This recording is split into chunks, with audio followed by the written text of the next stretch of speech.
একের পর এক দেশ ইসরায়েলকে স্বীকৃতির ঘোষণা দিচ্ছে। এরপর থেকেই বিশ্বমঞ্চে অসহায়ত্ব ফুটে উঠছে ইসরায়েলের। এ নিয়ে খোলাখুলি কথাও বলেছেন ইসরায়েলি পররাষ্ট্রমন্ত্রী গিদেওন স্যার। তার ভাষায়, ফিলিস্তিনকে রাষ্ট্র হিসেবে স্বীকৃতি দেওয়ার ঘোষণা জিম্মিদের মুক্তি ও গাজার যুদ্ধবিরতিকে হত্যা করছে। যুক্তরাষ্ট্রের নিউ ইয়র্কে জাতিসংঘের নিরাপত্তা পরিষদের বৈঠকের আগে মঙ্গলবার এক সংবাদ সম্মেলনে কথা বলেন তিনি। স্যার বলেন, পুরো পৃথিবী ওলটপালট হয়ে গেছে। জিম্মিদের মুক্তির বিষয়ে স্বাধীনতাকামী যোদ্ধাদের চাপ না দিয়ে এই দেশগুলো ইসরায়েলের ওপর চাপ বাড়াচ্ছে।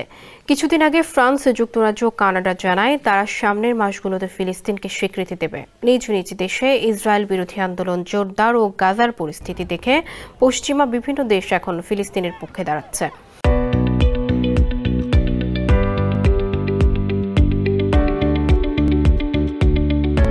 সেই বিষয়টি এখন ইসরায়েলের মাথা ব্যথার কারণ হয়েছে। ইসরায়েলের পররাষ্ট্রমন্ত্রী বলছেন, আন্তর্জাতিক চাপ হওয়া উচিত ফিলিস্তিনের স্বাধীনতাকামীদের ওপর। এর বাইরে অন্য যে কোনো পদক্ষেপ যুদ্ধকে দীর্ঘায়িত করবে।